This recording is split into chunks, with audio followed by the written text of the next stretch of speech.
What do you call cheese that isn't yours? I don't know. What do you call cheese that's not yours? Nacho cheese.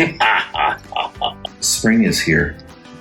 I got so excited I wet my plants. Spring is here. I got so excited I wet my pants. Wait. Wet your pants. No, my plants. No, your pants. How many tickles does it take to make an octopus laugh? I don't know how many. 10 tickles. You're an American when you go to the bathroom, and you're an American when you come out. But do you know what you are while you're in there? No. You're peeing. You're European all the time.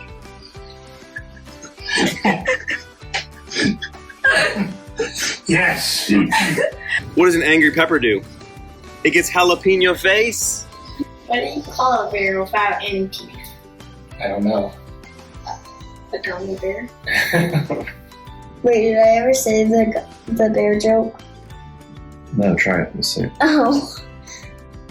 Wait, I thought you did. What do you call a bear without any teeth? Gummy bear. Yes. Bravo, Brad. Bravo.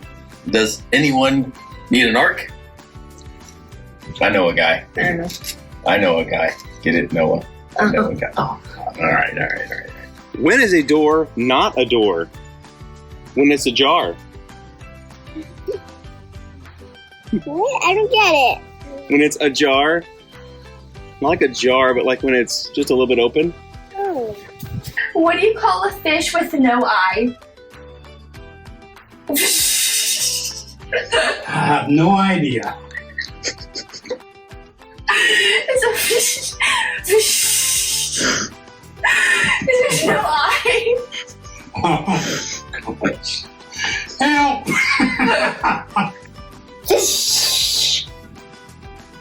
That didn't make sense. I didn't get it. What did the police officer say to his belly button? You are under arrest. You got it. I heard that one before.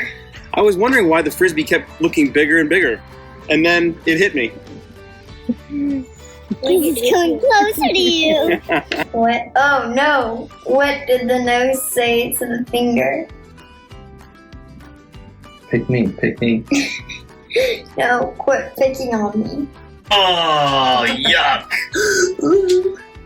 I dig, you dig, we dig, she digs, he digs, they dig. It's not a beautiful poem, but it's very deep. Want to hear a joke about paper? Never mind. It's terrible. Terrible! Yeah. Terrible paper. Never mind, it's terrible. Dad joke.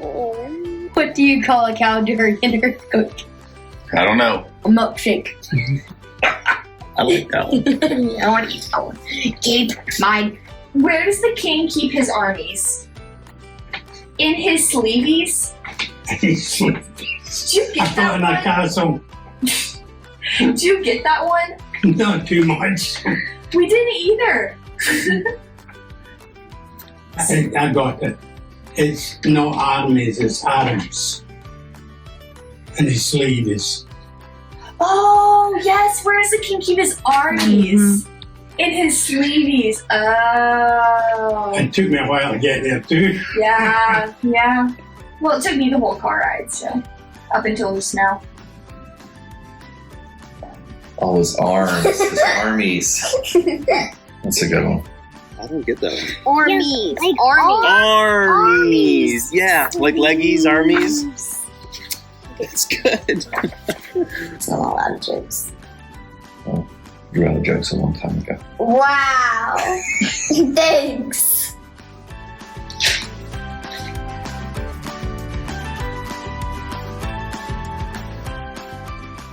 I love my grandpa because he's funny.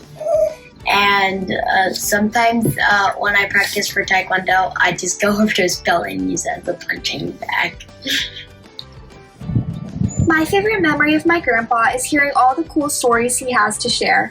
I've loved hearing all about my family and about everything that he's been through throughout his life. One memory in particular is when my whole family was over and everybody else went to the living room to play games while my grandpa and I stayed at the dining room table and talked for a few hours. He told me all about my grandma and how they met, and all about his testimony and how he came to know Christ through a friend taking him to church. It was so cool to learn from everything that he had to say, and I'll never forget the lessons that he's taught me. Why do you love your dad? I love my dad because because one, he's a part of my family. Two, he's just really nice to me. Yeah. All right, what do you appreciate about your dad? I like that we go to the candy store a lot. He works, he loves, and he protects us. If there's a tornado, he's going to bring us into the bathroom. What do you love most about your dad? That he tucks us in at night. Yeah, and he hugs us and kisses us goodnight and jumps on the trampoline with us. What do you appreciate the most about Daddy? That he gives me food. He gives me food, and he helps me. he takes care of us and make sure we don't and make sure we don't and he disciplines us. Yeah. Oh, that's good. You appreciate that. You like my bad dad jokes? Yes. Bad dad? What does that mean? Like goofy jokes Oh. that you don't laugh at. What is your favorite memory with Daddy? Fishing when I was like 3 years old with him. I fell off the boat. When we went to the beach. Mm. And he digged a big hole and he put me in it.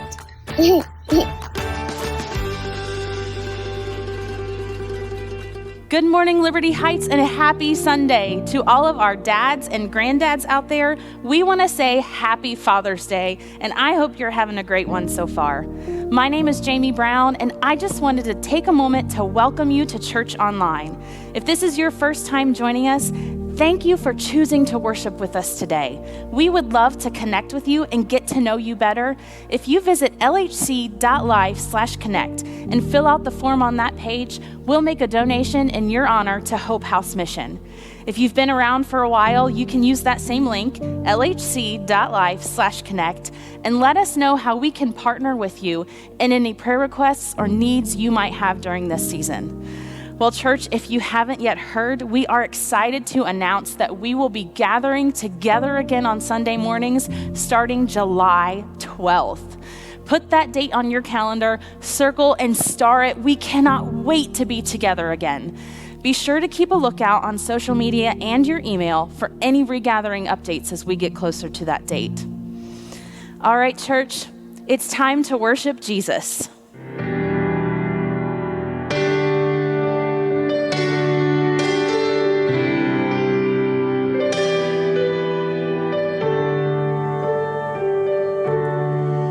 You give life, you are love, you bring light to the darkness, you give hope, you restore every heart that is broken.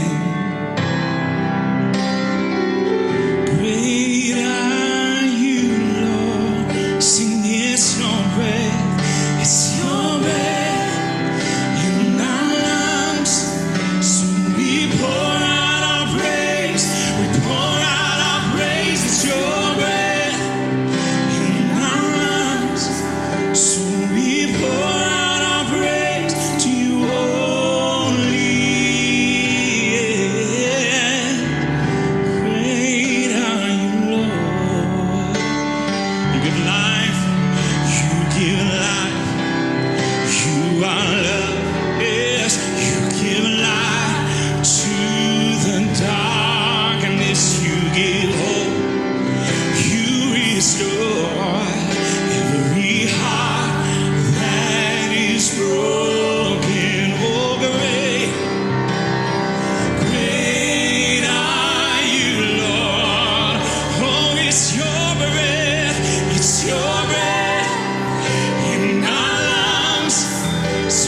will shout your praise. Our hearts will cry. These bones will sing, oh great are you, Lord. Sing it again. All of the earth will shout your praise. Our hearts will cry. These bones will sing, oh great are you, Lord. One more time. Oh, and all of the earth, yeah, all the earth will shout your praise. Our hearts will cry. These bones will sing, oh great are you, Lord.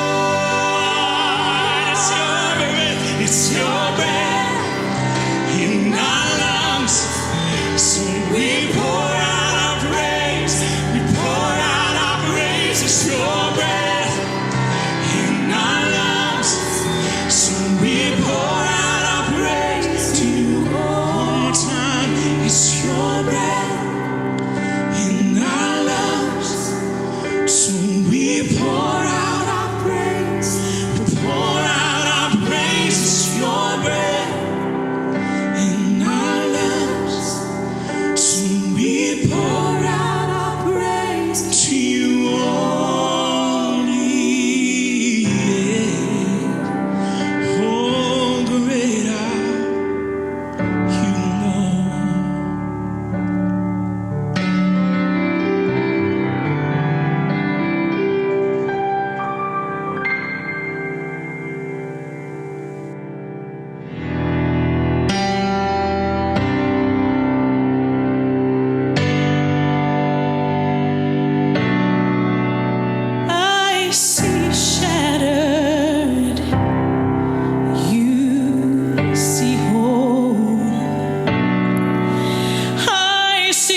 Church family, I'm going to tell you something you are never going to believe. We have come to the final message in our Beautiful Mess series through the book of 1 Corinthians. When we started this series, I was 13 years old. It was 47 years ago. And in honor of that celebration of finally wrapping up this 29 message series, I wore my Big Pig t-shirt for you today. Actually, I forgot we were recording today to preach, and so I wore it and had no idea, so hopefully it's not a distraction for you when you're looking at the Big Pig the whole time I'm preaching. And by the way, the Big Pig is the shirt, not me. I just want to acknowledge that. But let me invite you to turn one more time to the book of 1 Corinthians chapter 16. And last week in 1 Corinthians 15, we studied Paul's teaching about the foundational doctrine of the resurrection. So that teaching was kind of a doctrinal study, but we said, hey, here's some hope-filled applications out of that doctrinal truth, and it flowed right into some of those encouraging things that as followers of Christ, that if Christ has been raised, we're going to be raised, and so even in death, there is hope for those who are followers of Jesus Christ. We don't even have to fear death itself. And so we're going to find today that as Paul moves into the conclusion of this letter, he continued to teach the church how this doctrinal truth would impact their daily life and the practical expressions of their faith. And so he wants them to see the resurrection as an issue of stewardship. He's saying, hey, Christ has been raised. And as a result of that, one day you'll be raised. And so because those eternal truths are powerful, you should live your life on this side of eternity in a very intentional way. And so he begins to teach them about the issue of stewardship. Now, many times when we think of the word stewardship, we think of the word money and why that's an aspect of stewardship. The word stewardship biblically just means a manager. And so he talks to them about the stewardship of money in verses 1 through 4. He talks about the stewardship of opportunity in verses 5 through 9. And then lastly, he talks about the stewardship of people in verse 10 all the way down through the end of his letter. And so let's look together. We're just going to read verses 1 through 9 here this morning in a message entitled Management Matters. 1 Corinthians chapter 16, beginning in verse 1 says, "Now concerning the collection for the saints, as I have given orders to the churches of Galatia, so you must do also. On the first day of the week, let each one of you lay something aside, storing up as he may prosper, that there be no collections when I come. And when I come, whomever you approve by your letters, I will send to bear your gift to Jerusalem. But it is fitting that I go also, they will go with me." Verse 5, "Now I will come to you when I pass through Macedonia, for I'm passing through Macedonia. And it may be that I will remain or even spend the winter with you, that you may send me on my journey wherever I go. For I do not wish to see you now on the way, but I hope to stay a while with you if the Lord permits. But I will tarry in Ephesus until Pentecost. For a great and effective door has opened to me, and there are many adversaries." One of the things that Paul is writing here, and one of the most important ministries Paul had on his missionary journeys that he's addressing, is this idea of a relief offering for the poor believers in Jerusalem. He had hoped to achieve this offering for several reasons. First, he felt that the Gentile converts owed to the Jews the return of the spiritual blessing. He said, hey, you've been blessed by these Jewish believers, and so in turn, let's be an encouragement or a blessing to them. And then second, at the Jerusalem conference or council many years ago, and that's recorded in Acts chapter 15, if you want to look that up, Paul had agreed there that he would remember the poor. And so he was keeping with his pledge that he made in Galatians chapter 2. And so yes, Paul preached the gospel and addressed their spiritual needs, but Paul also tried to assist those who had physical and material needs. Now, why was there such a great need in the Jerusalem church? What was going on in the life of that church where Paul had to make a commitment for a special offering and then had to go back and make sure he honored that? Well, here's the reality. Many of the believers had been visiting Jerusalem at Pentecost when they heard the gospel preached and were saved. And because they weren't from that region, they were just visiting there as a part of that pilgrimage, they were strangers in that land. They were without employment. And so the church would have had to take care of them, not just spiritually, but meeting their practical needs as well. We learned in Acts chapter 2, because of that unique dynamic, the church had shared with each other openly and gladly, even though they had limited resources. Now, there had also been a famine that had affected that region, according to Acts chapter 11, and the relief center at that time couldn't have lasted too long. And so let me just pause for just a second and point something out in light of that context, in light of why he wants to take up this offering for these impoverished Jewish converts there. And this is a repeated theme all throughout Scripture. There is no denying that the repeated pattern of the early church was leveraging resources to care for those who were at the margins of society. There's no denying that the early church wanted the people that no one else wanted. And if we're going to model biblical Christianity, we should be leveraging our resources to do the same thing. Now, contrast that with so much of modern church growth thought that says, hey, go after wealthy people, go after influential people. And if you can win those people, then their influence and their wealth and their resources will cause the gospel to go further, faster. But we see the exact opposite in Scripture, that the true church of Jesus Christ takes an interest in the people that no one else is interested in. And so Paul says, hey, these Jewish converts living in poverty, they have nothing to offer back towards us. But you should leverage your resources towards them. And we see that pattern over and over in Scripture.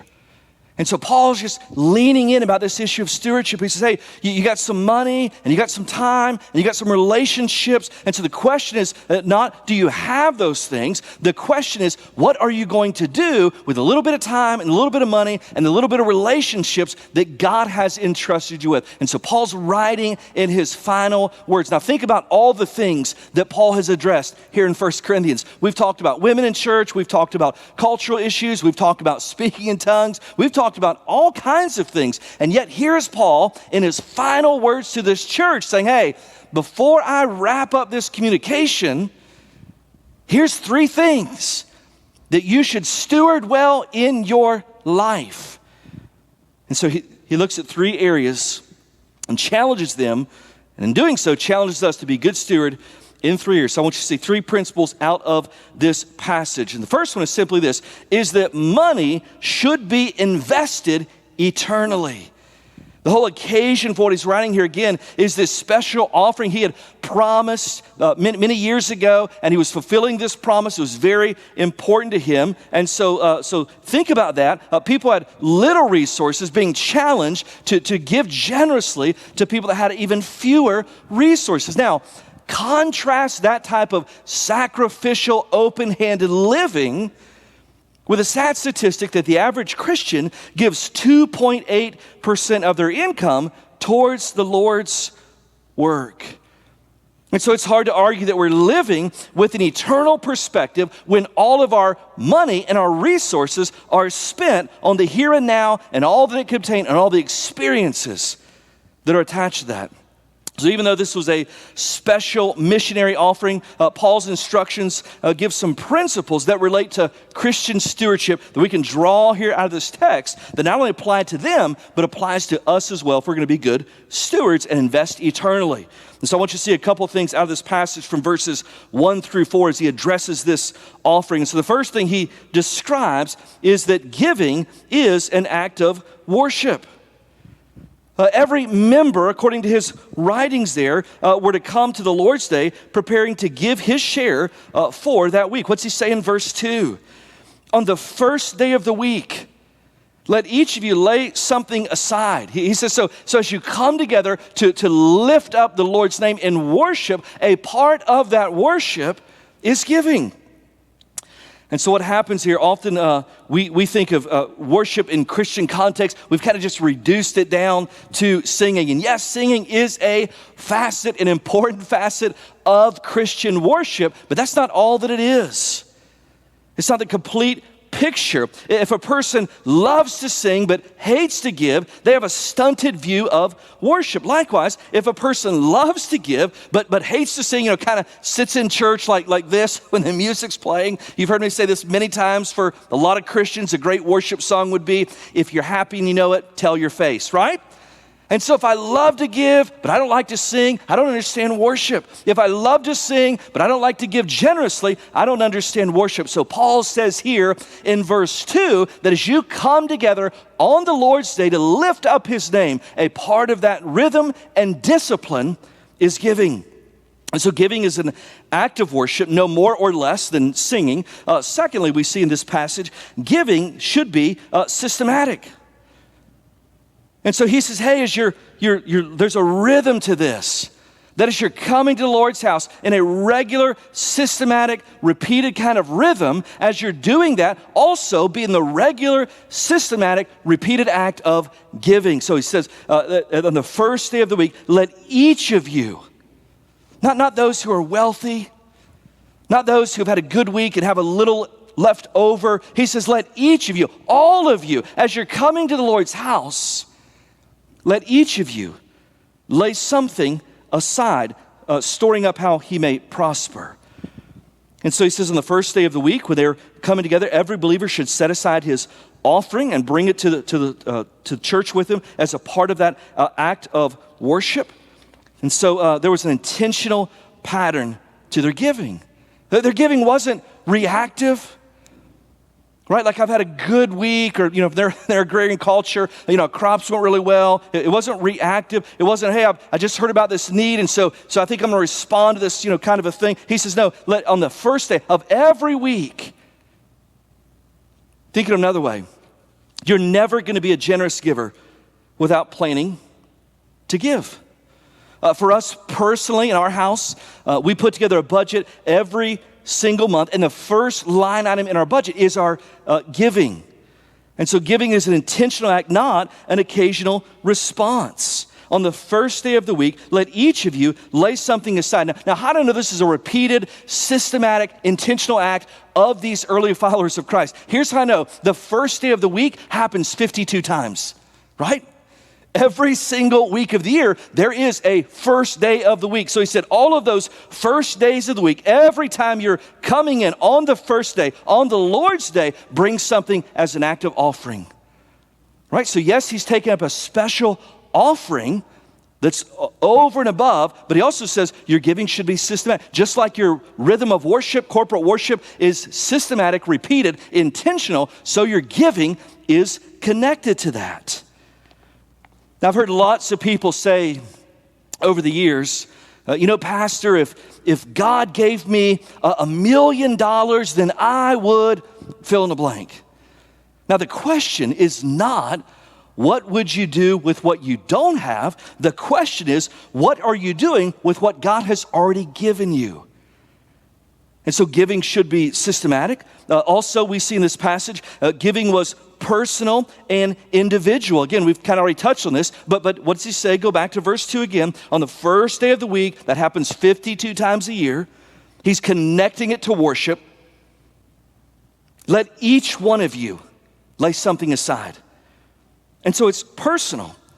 I would also add that it's sacrificial. When he talks about laying something aside, the whole act of taking something from what I have, what the Lord's entrusted me with, and removing it, setting it aside for the purpose of something else. The overflow means that I no longer have what I've set aside to do with what I want to do, so there's this sacrifice. Hey, if I had all of this, I would do X, Y, Z, but because he's commanded me to set something aside, I can no longer do all that I used to do with all that I had, so I'm making a sacrifice. So guess what? Giving should cost us something. He says, lay something aside. From what you already have, lay something aside. Each of you should be doing that. Now, if you've studied the scriptures, here's what you know, that in the categories of spiritual gifts, there are 4 of them in the New Testament. In some of those gift categories, there is what's described as the gift of giving. And I've heard some people over the years say, hey, I've heard you teach on that. I know the Bible talks about that. Here's the deal. I don't have the gift of giving. And so I'm kind of sitting that one out, right?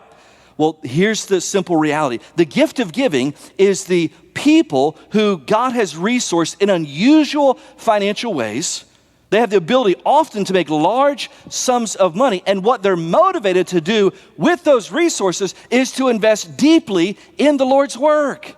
I've met Christians who have the gift of giving. They've made tremendous amounts of money. And two of them that I have met personally have said, my goal is to give away more than I keep. And so they were giving at least 51% of their income into the Lord's work.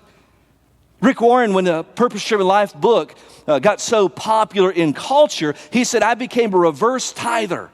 I kept 10% and I gave away 90%. That's the gift of giving. And all of us don't have that opportunity. We're not all resourced that way. And if God hasn't resourced that way, we probably don't have the gift of giving. But here's the deal. What he's saying here, and it's repeated all over the New Testament, not everyone has the gift of giving, but we all should be participating in the grace of giving. Let each one of you lay aside something on the first day of the week. So giving is personal. It's an individual act of worship. It's sacrificial. And then also what we learn in this passage is that giving should be proportionate. Now, go back to verse 2 again. On the first day of the week, let each one of you lay something aside, storing up as he may prosper.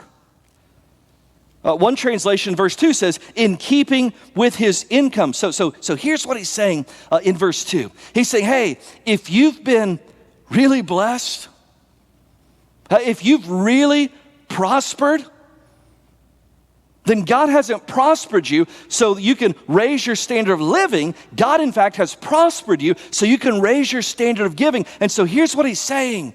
He's saying, hey, if you've really been prospered, if God has just really blessed you in the area of financial resources, then you should give proportionally to how you've been blessed. And so here's what we all have to reconcile with, me included. If I'm giving very little, what I'm telling God is, from my perspective, you've blessed me very little.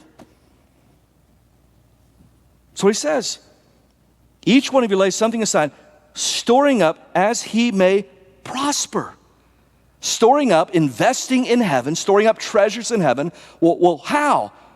How have you prospered? Now, here's the reality.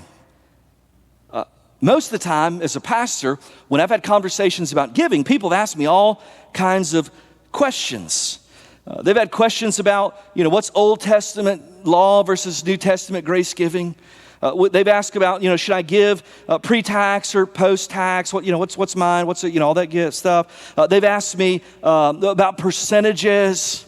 Is it 10% or is that the law? Well, the law is 23%. So how do all these kinds of things. Now, when they're asking those questions, here's the reality. There's often a question behind those questions. And the question behind those questions is this: how little can I give and keep God happy? That's what they're at. Do I have to give 10%? Do I have to give, how little can I give and keep God happy? Because, I may get in a bind in life and I don't want God to be angry at me. Let me tell you a better question based on what he's teaching here in verse 2. And this is not the only question that should drive our giving, but it's a good question. And the good question rising right out of verse 2 here is simply this: how blessed have I been? How blessed have I been? When he says in keeping with his income, in some translation, in laying up treasures as he's prospered, the question is not how little do I have to give and keep God happy. The question is, how has God blessed me? Now, can you imagine how that would drive? Can you imagine that no one would be giving 2.8% of their income into the Lord's work if they started their giving with that foundational question: how blessed have I been from the Lord? You say, well, when I look at my checkbook, not as much as I hope, when I look at the car I'm driving, those kinds of things. Listen. When you think about how God has blessed you, don't look at your car, don't look at your checkbook, don't look at your W-2, don't look at your tax return, don't look at that stuff. Look at the cross. Look at the cross, and I've said this many times, I've never understood how a believer looks at the cross and their heart automatically isn't motivated towards generosity. All that we've been given, all that he sacrificed, and in turn, we're asking, how little can I give and keep God happy? And so what he says here, he says, hey, listen, if you've been really blessed, you should probably give more. In keeping with his income, laying up something, storing up as he's prospered. Many times in Christian circles, we're asking, what's the floor of obedience? Do I have to give 10%? What's the floor? You know what we should probably ask in light of what he says here in verse 2? What we should probably ask is, what's the ceiling? What's the ceiling? God, it all belongs to you. And so how much of your money do you want me to keep? Now, the trouble is this, if we're honest, and I've been guilty of this, too many of us, as we earn more, our standard of living just goes right up proportion with our income.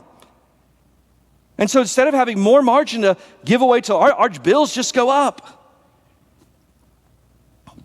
I remember the testimony of a couple who shared with me that one time, they just said, God began to deal with our hearts about this. We began to get discipled in this area, and we just sat down and decided, this amount here, that this is what we're going to live on, and we can live on this comfortably. And anything above this amount that comes in, we're just going to give away to the Lord's work. And that's exactly what they did. They realized that as God prospers us, it's to raise our standard of giving, not just our standard of living. An open heart cannot maintain a closed hand. And so he says, hey, church at Corinth, I'm wrapping up this communication. And I want you to invest your money in eternity. Here's the second area of stewardship he touches on. He says, not only do I want you to invest your money in eternity, he says, I want your time to be managed intentionally. Ephesians chapter 5, verses 15 and 16 says, be very careful then how you live, not as unwise, but as wise, making the most of every opportunity because the days are evil. What Paul's saying here in verses 5 through 9, he's talking about this great door that's been opened in front of him. And the door that's been opened is the opportunity to spread the gospel right where he's at. And I would argue this, that it's more important to manage our time intentionally for the Lord's work than to invest our money. Here's why. It's not either or, it's both in, but here's why. I would argue that time is the more valuable commodity because you can always get more money, but you cannot get more time. And so Paul's challenging them in verses 5 through 9 to manage their time intentionally so that they can be used by the Lord. No matter what's going on, they can be used by the Lord in that season. Pastor and author John Piper said the greatest temptation for every American Christian is to use their time to amuse themselves to death. And so in other words, to take all your margin of time and to fill all of it up with the pursuit of pleasure and entertainment and travel and all those things. There's nothing wrong with those things, but if that's all you use your time for, then you've wasted your life. You've not invested your life. Paul knew those blocks of time were kingdom opportunities not to be wasted. I want to read back through verses 5 through 9, and I want you to listen. Where Paul's just saying, hey, I don't know what God's going to do. Paul's writing from Ephesus. He's here providentially, not because he planned it out this way. There was all kinds of things where the Lord providentially rearranged his missionary travels. And so Paul's not saying, hey, I plan to be here, and so now that my plan has come to fruition, I'm going to do this, and I'm going to plant this church, and I'm going to preach here and invest in these people. He says, no, I've just landed here providentially. But if God has me here, then there's opportunity, and I want to use that for the Lord's glory. Verses 5 through 9, listen to some language. Now I will come to you when I pass through Macedonia, then skip down to verse 6, and it may be, he's not sure. He recognizes that his life is in the hands of a sovereign, providential God. It may be that I will remain or even spend their winter with you. He doesn't know. That you may send me on my journey. Listen to this. Wherever I go, wherever the Lord directs me. For I don't wish to see you now, verse 7, but I hope to stay a little while with you. He doesn't know how long he's going to stay. I hope when I come through, God allows me to stay there. If the Lord permits. But I will tarry in Ephesus until Pentecost, for a great and effective door has opened to me, and there are many adversaries. You hear that language? Maybe I'll stay a little while. Maybe if the Lord permits me to do that.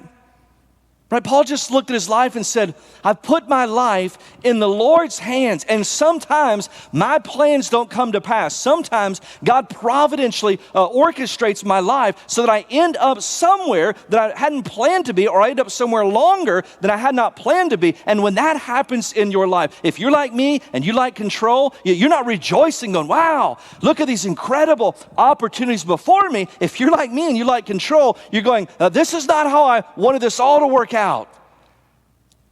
That this is not where I wanted to be at this point in my life. Geography-wise, I didn't want to be here. I don't want to be in this relationship. I don't want to be in this career. I don't want to be at this financial level. I don't want to be in this emotional state. I don't want to be living in this culture and all the unrest and all the pandemic. I didn't want to be in any of this stuff.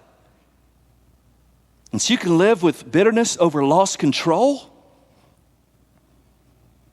Or you can live like Paul and say, I don't know what the Lord's going to allow in my life.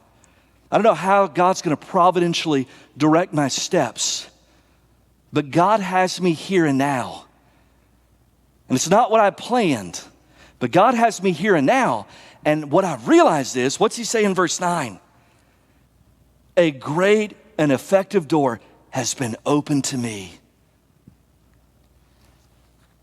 Now I want you to think about a crazy thought.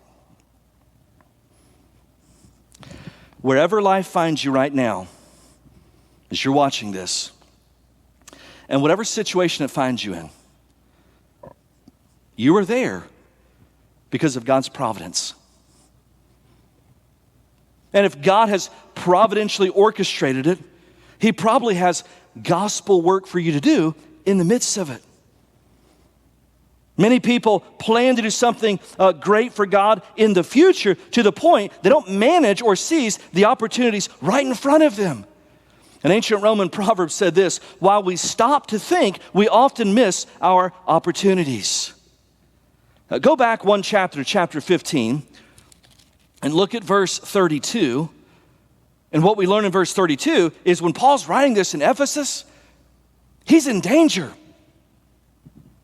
Verse 32, he says, I affirm by the boasting in you, which I have in Christ Jesus, O Lord, I die daily. That's verse 31. Verse 32, if in the manner of men I have fought with beasts at Ephesus, what advantage is it to me? If the dead do not rise, let us eat and drink, for tomorrow we die. Here's what he's saying. As we're here in Ephesus, there have been times my life has been on the line. But if Christ has been raised, one day I'll be raised, and so what does death matter? He's saying, here we are in the midst of this dangerous situation. It hasn't played out how I've planned it all to play out. I have such little control, but I'm using it for the glory of God.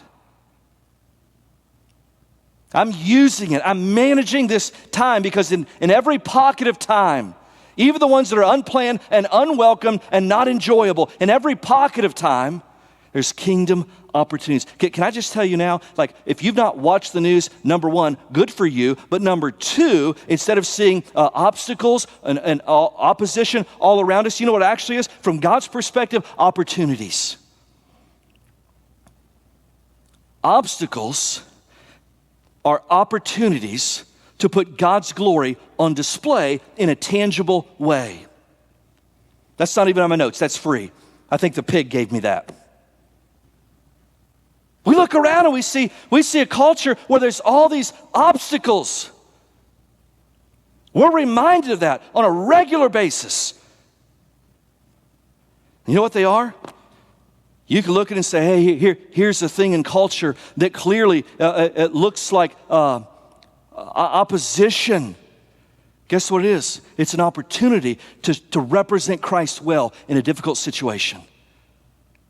So I'm not asking you if you like where you are in life. I'm not asking you if you like what's going on around you and the everyday life that you see, both locally, globally, nationally, all of it. I'm not asking you. What I'm asking you is, in light of God has providentially allowed you to be alive at this moment in time, how are you seizing those opportunities for God's glory?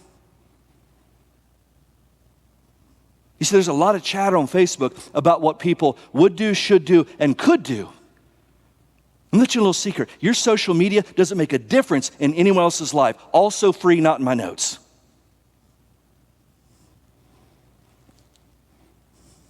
And so what opportunities is God giving us today? Paul's life was in danger. Paul had no idea where he was going next. And so for those of you thinking, well, I've got to get my life figured out before I can really be used of the Lord, let me let you a little secret. If that's your plan, it'll never happen. And so the good news is, all this opposition around us is an opportunity for you to represent Christ well in a culture that's often devoid of a good gospel witness. And so Paul says, manage your money eternally. Manage your time intentionally. Look around you. These aren't obstacles, these are opportunities. And far worse than not managing your money is not managing your opportunities. And not living with a missional mindset. And here's the third thing. Paul said, you want to steward your money? You want to steward your time? Here's the third thing he says in this passage, is relationships are to be invested in deeply. We should invest our money in eternity. We should manage our time intentionally. We should invest in relationships deeply. You know what I hope you've learned throughout all this pandemic and not being able to gather together in the normal rhythms that we're used to? You know what I hope you've learned is relationships are important. Like you're watching this live, not live, actually recorded. I've already said that. And listen, we're like the lighting's, like I look glorious on the video. I know that, right? But you're thinking, it's not like being there, right? Like nobody's getting spit on in the front row right now, unfortunately. But more than missing being in this room, what you should miss are the people that fill this room up every single week. You see, I hope you don't miss the church building. I hope you miss the church that gathers in this building. Relationships are to be invested in deeply. Often at the close of Paul's letter, and this is no exception here, Paul begins to rattle off people who were a part of his life and his ministry. And so Paul was not only a soul winner, he was a friend maker. And many of his friends found their ways into dedicated service for the Lord. One writer said this, he said, money and opportunities are important, but they are useless without people. Did you get that? Money and opportunities are important, but they're useless without people. Jesus didn't give his disciples money. But he did invest 3 years training them for service so they could seize the opportunities that would present themselves after he ascended. Paul begins to rattle off this list of people that he invested in. And for the sake of time, I'll just give you, let's look through the text here, beginning in verses 10 and 11. He talks about Timothy. Timothy, along with Titus, was one of Paul's special assistants, usually sent to the most difficult places. Timothy had been brought up in a godly home, but it was Paul who had led him to Christ. Paul referred to him as my own son in the faith. He talks about Apollos in verses 12 through 14.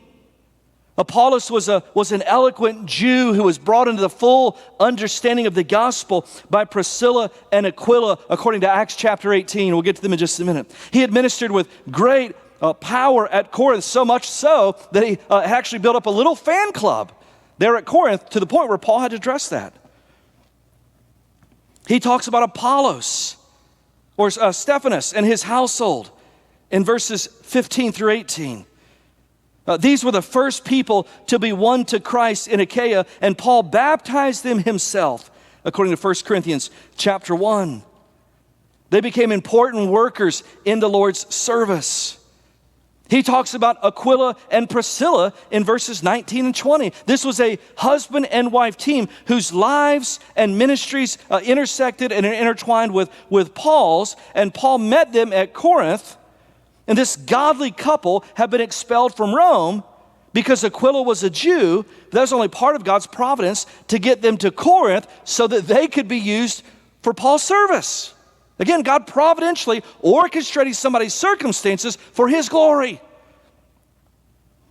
And this couple's mentioned over and over. Their name is used in the New Testament 6 times. By the way, side note, in 4 of those instances, Priscilla's name was mentioned first, which was uncommon in that culture to mention a woman's name first. So she must have been an incredible, godly woman and remarkable leader. So don't let anyone ever say you that women are not valuable in the Lord's work. And so Paul just keeps rattling off these people. Listen, Priscilla and Aquila were so capable that Paul left them to oversee the entire ministry while he returned to Antioch. And so here's what Paul did. Paul took whatever time, whatever resource he had, and he invested it in people. Let me give you another word for what Paul was doing. Discipleship. Paul was making disciples. Paul said, I'm going to take whatever little time I have, whatever little money I have, and I'm going to pour it into people, and everything that Christ has taught me, I'm going to pour into them. I'm going to invest in these people, and I'm going to walk away and let them invest in other people, and then I'm going to go somewhere else, and whatever time, whatever money I have, I'm going to win these people to Christ. I'm going to invest in them. And Paul just began to make disciples all over the world. And so here's the question we all have to wrestle with. Who are you actively discipling? And let me add this little caveat. God has given you a mission field bigger than your own children. Because you know what the easy answer is for Christians? Well, my kids, I'm discipling my kids. Listen, your mission field is certainly not less than your kids. But read the New Testament, it's way bigger than just your kids. And God has given you a mission field bigger than your own children. And so who are you discipling?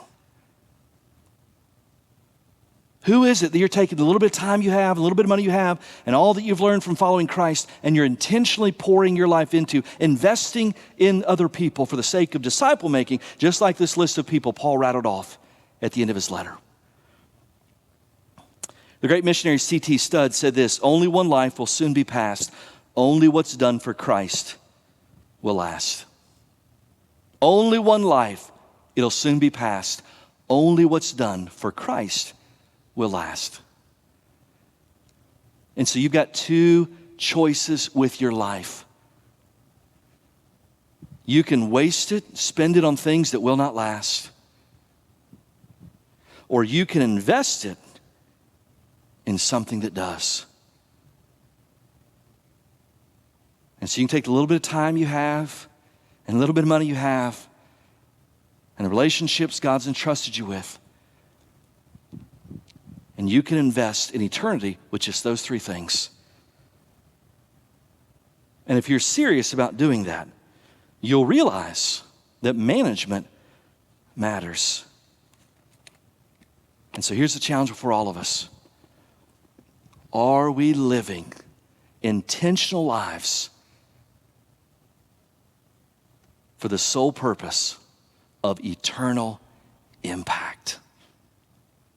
Or are we just living, trying to connect good time to good time? Spending all of our time, all of our money, wasting all of our opportunities that were right in front of us. I'm going to challenge you, church, in a positive, not a shame, guilt-filled way. In a positive way, live your life for eternity. Invest your time, invest your money, and invest in people, all for God's glory.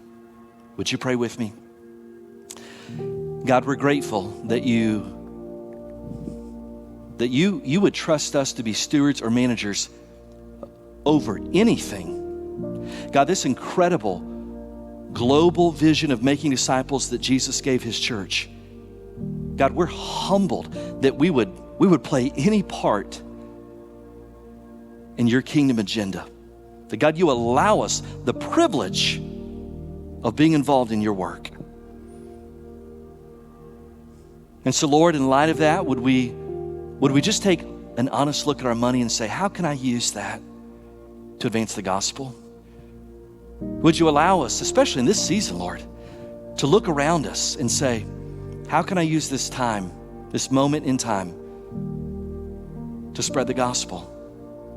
And God, would you help us look around us at people and ask a simple question? How can I invest in that person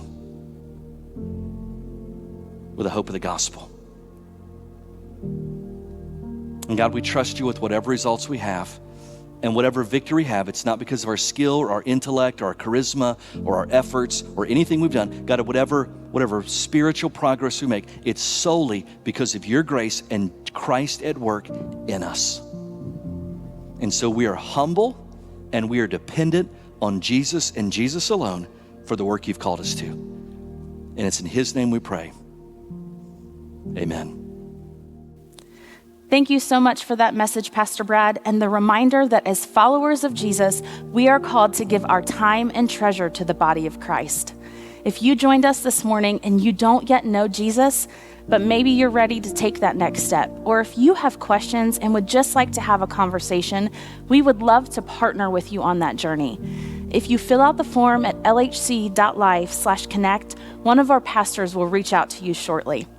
If you would like to worship through giving during this season, you can do so online. Just go to LHC.LIFE/give. A quick reminder, we won't have our Sunday evening Bible study tonight because it is Father's Day. We want you to enjoy the day with your families. We'll be back next Sunday, June 18th. Just don't forget to register at LHC.LIFE/register.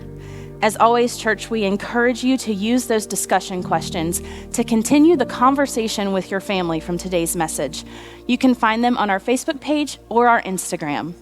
Thanks again for tuning in. We hope you have a great week, and we'll see you next Sunday.